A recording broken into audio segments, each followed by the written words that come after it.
Euromaxx highlights. And here's your host, Karin Helmstedt. Hi there, and welcome from our studios in Berlin. Glad you could join us, and here's how our highlights of the week are shaping up this time around. Hands off, how tomorrow's cars will be driving themselves. Deep down, Jason deCaires Taylor and his underwater art. Scenes of Switzerland, the enchanting landscapes of the Engadine. Cars that drive themselves. It's one of the coming trends in automobile manufacturing. And while Mercedes and Audi are already well on the way to developing computer-driven vehicles, another model was turning heads at the Geneva Motor Show in Switzerland. It's called the Buddy, is Swiss-made, and has an optional steering wheel. And so to find out how driverless cars may influence our behavior in the future, let's take a pre-programmed ride. They'll accompany us while jogging, serve as mobile offices, and even do away with the steering wheel entirely. Driverless cars are the next revolution in the automotive world. Manufacturers are currently experimenting with models that will take us to our destination without us having to lift a finger. Even industry outsiders like Google are entering the race to lead the way in autonomous driving. Automotive journalist Andreas Kessler still has his hands firmly on the wheel, at least for now. Yet he believes that from the safety aspect alone, a driverless future is simply a matter of time. Driverless cars are automatically networked with one another. That means they know what other vehicles on the road are doing. The driver doesn't have to intervene and can't. This is because, statistically speaking, automated traffic is safer than when people are involved.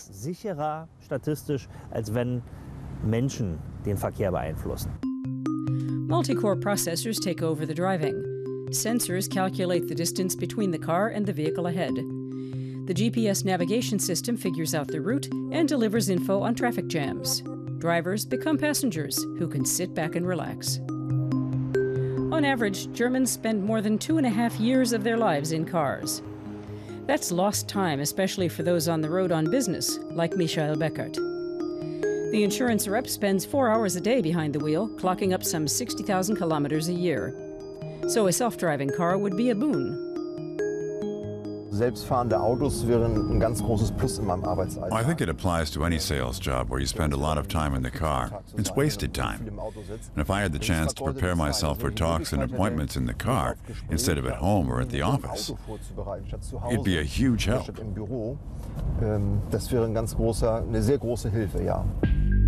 Studies done by automakers show that car design will need to change to accommodate such needs. The driver's seat will likely lose its place of prominence. Passengers even sit opposite each other in this Mercedes vision of the future. Plus, touchscreens allow communication with the outside world. Next to our homes and workplaces, the automobile will develop into our third living environment. It means in the future we'll be spending more time in our cars. They'll turn into rolling offices. But you won't be wasting time in traffic anymore, because you can work just as you do while sitting in your office. But we're not at that point yet. The infrastructure isn't in place. In Germany, sections of the A9 Autobahn in Bavaria are to be used as a test track. And if a crash occurs, who's at fault? The passenger or the car maker? Everything we know about driving and about cars will, at some point, go the way of the dodo bird.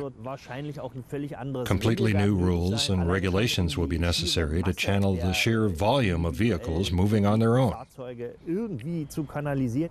Ultimately, there will be no getting around autonomous driving. Everything we've known will become legend and a subject for antique car buffs. Experts estimate that it will take another 25 years before robotic cars start to take over the roads. So until then, drivers should enjoy their time behind the wheel. To admire the works of British artist Jason deCaires Taylor, you have to suit up with a mask and snorkel, or maybe even an oxygen tank. That's because his exhibition space is on the ocean floor. For nearly 10 years now, he's been creating underwater sculpture parks in the Caribbean and watching them change over time. Well, now he's got one in the works for Europe, so we took the plunge to see how it's coming along off the Spanish island of Lanzarote. A sculpture park, 10 meters under the waves.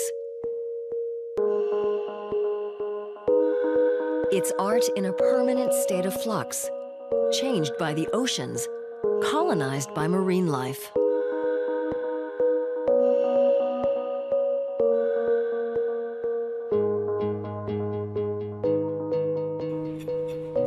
The sculptures are the work of this man, British artist Jason deCaires Taylor.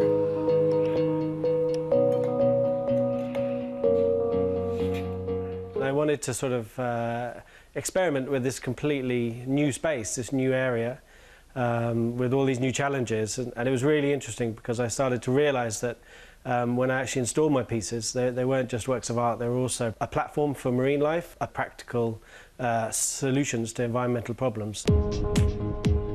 The artist currently lives on Lanzarote, one of the Canary Islands.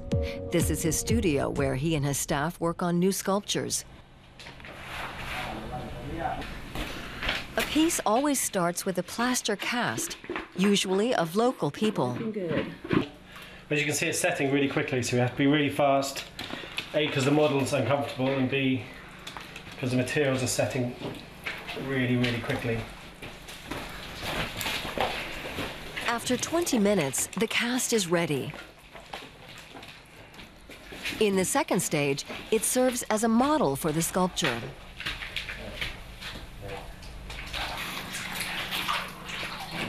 We're going to produce a cement sculpture, but it's a special type of cement. It's a pH-neutral marine-grade cement that's actually reinforced with other additives, so it's much stronger than conventional cement.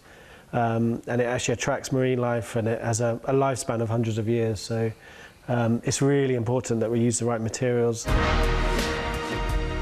The finished sculptures are placed in the water, like here in Mexico in 2009.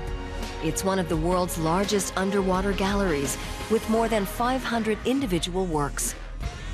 6 years later, corals have colonized the sculptures, providing a habitat for fish and other marine life. An artificial reef, which the artist hopes will help protect the environment. It takes tourists away from natural habitats and gives them an area where they won't impact on those natural areas. So it's very good at controlling tourist activities. And a lot of the works are all about sort of portraying sort of humans in this interrelationship with nature and actually sort of being beneficial to the planet instead of negative. This year, his work takes him to Europe. This bay in Lanzarote will house Jason deCaires Taylor's first European underwater museum. Here is going to be very interesting because obviously it's a different climate to where I've worked in before in the Caribbean. Obviously we're in the Atlantic Ocean here. It's colder, it's bluer, it's a different ecosystem altogether. So for me it's very, very exciting to see, you know, how the sculptures are going to change over time and you know, what their characteristics are going to look like. Maybe a little grotesque and intimidating like these sculptures, or maybe a little enchanted. One thing is clear, Jason deCaires Taylor's art will look a little different at every visit.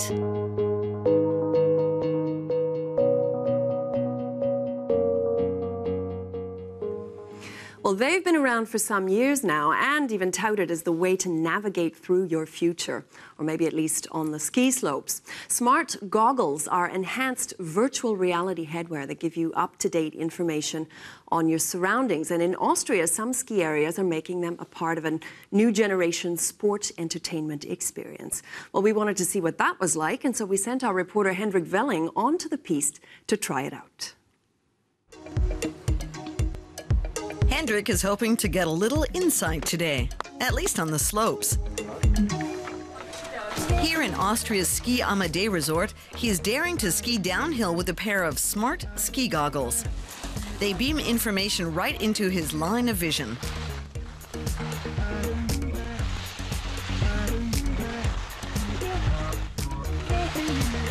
For example, his speed. So that was really funny.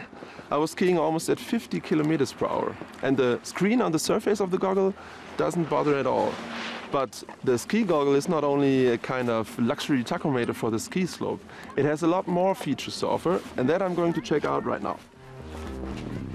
With 270 lifts and 760 kilometers of prepared slopes, it's easy to lose your way in Austria's largest ski resort, close to the city of Salzburg.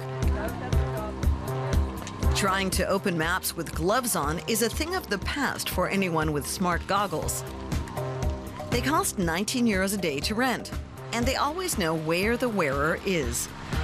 That's made possible by an app which is constantly updated using GPS and Wi-Fi.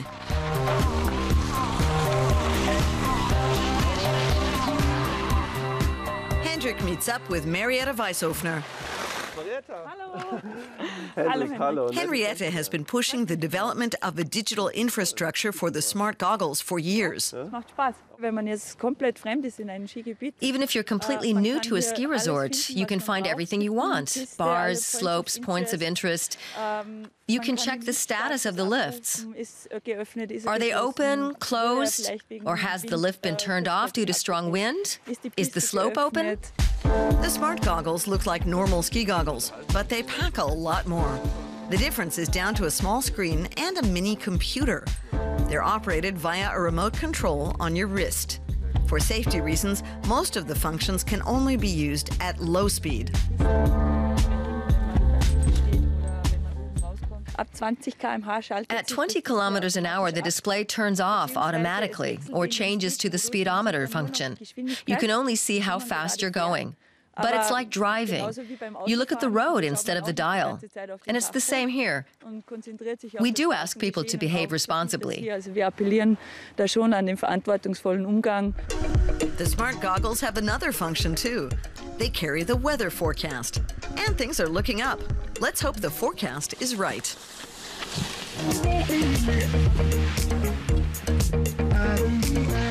Hendrik's next target is the Schaffalm restaurant, one of 260 in the resort. Time for a little refreshment. The smart goggles don't tell him which direction to take. They just point in the general direction.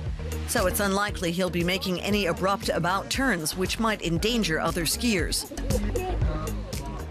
So the goggle has successfully guided me to the nearest restaurant over here, which is perfect because I'm starving. The ski resort app can also be used with a normal smartphone. So I'm just checking my calorie consumption by now, and if I should really order something to eat. Apparently, Hendrik has burned off around 1,400 calories. But frankly, he doesn't really care if that's enough to deserve another sweet dumpling.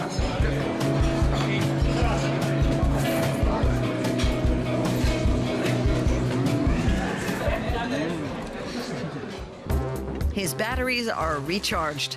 But batteries on the ski goggles are pretty low after 6 hours continuous use.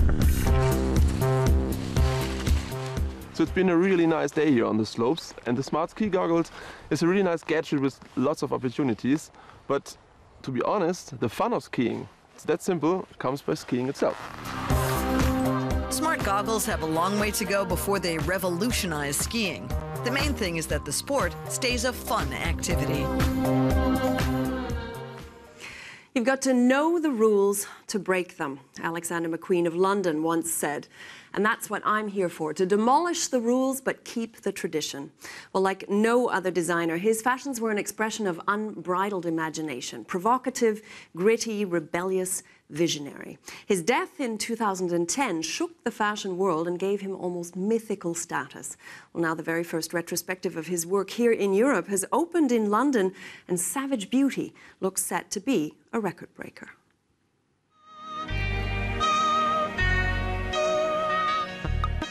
This is the biggest fashion exhibition ever staged in London's world-famous Victoria and Albert Museum. More than 70,000 tickets were sold in advance in 57 countries. And the crush at the press presentation on Thursday shows that interest in Alexander McQueen remains unbroken 5 years after his suicide. It's a cultural phenomenon. It's more than fashion, it's enhanced. You know, McQueen didn't regard fashion as something that should curtail him or limit him. He regarded it as a vehicle for self-expression, and the way he invested his personal feelings into each collection means that we're looking at something that's very intense. It's sometimes raw, it's sometimes celebratory, but it's always, always intense. Savage Beauty shows more than 240 of McQueen's designs and accessories. He described himself as a romantic schizophrenic. The publicity-shy designer took inspiration from art, history, and nature. His designs, often just barely wearable, testified to the high art of tailoring and to his artistic genius. He had an approach to making that more often than not exceeded couture. So, for example, it was not a problem for his studio to allocate 6 workers to work for 1 month producing 1 skirt for a fashion collection. His designs were as provocative as were his fashion shows, which surpassed the limits of the expected.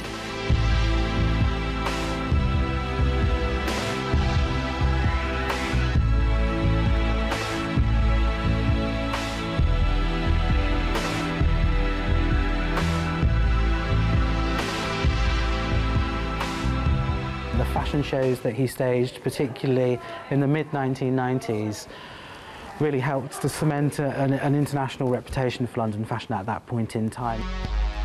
Alexander McQueen was born in 1969 as the son of a taxi driver.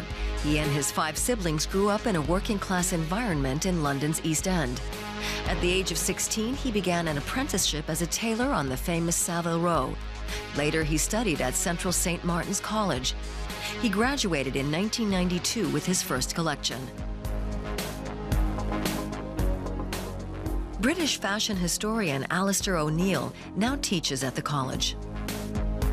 Some students do show talent when they're on the course, but it's really only once they've left the course that they start to make their mark. In Alexander McQueen's case, it was the moment when his collection was unveiled as part of the MA fashion show. The fashion editor, Isabella Blow, arrived famously late, couldn't get a seat, so sat on the floor. But on seeing that collection, she decided that she had to have it, and she purchased it in its entirety. She couldn't actually afford to pay for it in full, so she paid in instalments, and that is really the start of Alexander McQueen's career. Right after completing his studies, McQueen founded his own label and soon enjoyed worldwide success. In 2009, British photographer Nick Waplington followed McQueen's work on a new collection. It was to be his last. The greater his success, the greater the pressure the sensitive and often depressive designer felt. He was expected to deliver up to 10 collections a year. On February 11th, 2010, Alexander McQueen took his own life. He was just 40. He was very confident, I think, with the collection in his own mind, but how it was perceived, he was, extremely worried about that. And he did have doubts all the way through, and sometimes I saw him looking extremely nervous and worried while we were working. Even before the exhibition opened, the Victoria and Albert Museum extended Savage Beauty's run due to the huge interest in the show. Does the tragedy of McQueen's early death account for all the hype? Well, I think an exhibition about McQueen on any level, at any point, would have been absolutely marvellous. Yes, it is poignant about what happened, but on the other hand, this represents 20 years of creativity. This is his legacy. And that legacy will be on display in London until August 2nd. And McQueen himself has the final word. There's no way back for me now. I'm going to take you on journeys you've never dreamed were possible. And we'll finish off with a final journey and a breath of fresh air in Switzerland, where not all mountains are created equal. In fact, we'll visit the eastern Swiss regions of Graubünden and Engadine, and that's where some of Europe's most exclusive ski resorts like Davos and St. Moritz are located. And so here goes with a last blast on the slopes before the spring sets in. Just journeying up to the Engadine Mountains is a sublime experience, as is crossing the Julière Pass at an altitude of over 2,000 meters. A more leisurely option is to take the Bernina Express. The train's been ferrying passengers up and down the mountain since 1910. While some trains run through UN World Heritage sites, the Bernina line actually is one, thanks to its combination of stunning views and civil engineering. Those traveling to the mountains from Italy cross the Bernina Pass, where the train gets its name from. We've been wanting to do this for 2 years, and we've finally made it. It's really very nice. Yes, I like, yes, of course. We are here in St. Moritz 3 days for a holiday. The ride also takes us to St. Moritz, known around the world as a holiday destination for the rich and famous. It's the best-known city in the region, and also the highest in Europe at 1,800 meters altitude.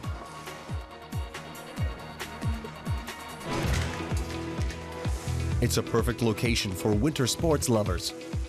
The resorts here in the Engadine offer skiers and snowboarders some of the best slopes in the world. For those not interested in skiing, there are plenty of other thrills available. You can take a bobsled ride with professionals for €230 on Europe's oldest natural run course. There's room for 2 guests in a 4-person bobsled for visitors, while the other 2 places are taken by experts. But only people looking for a serious adrenaline rush should take part. The sled travels almost as fast as competitors in the Olympic Games.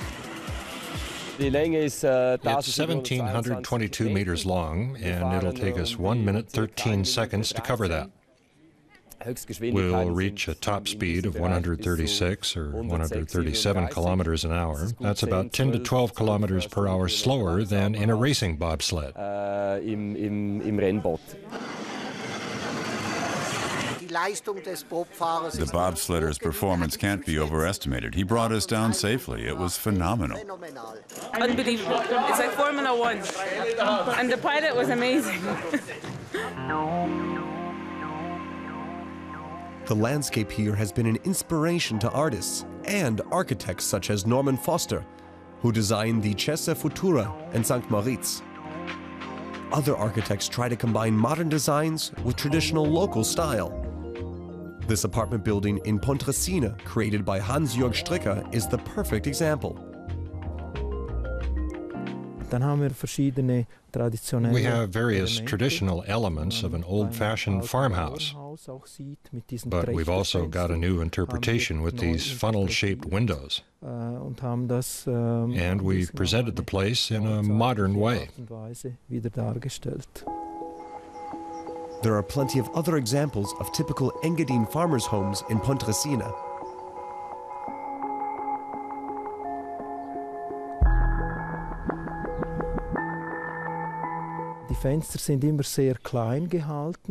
The windows are always kept very small, and to maximize the amount of light coming in, these funnels were developed.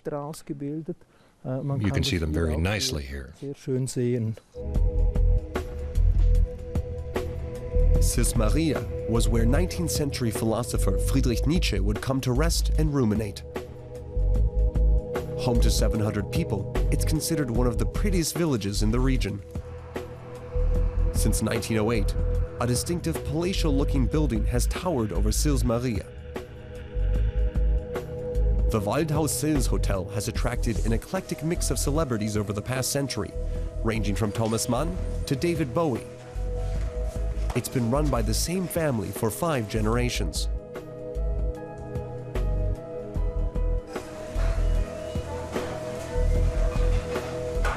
The Waldhaus was initially built for the summer, and then in 1924 it was set up for winter too. Nowadays we get about 60% of our guests in the winter, the rest in summer.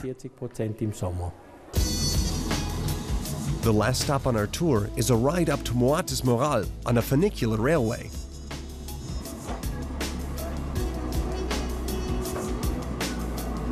The location boasts great views across the Engadine Valley from an altitude of almost 2,500 meters. To see it at its most spectacular, visitors should check out the views at sunset.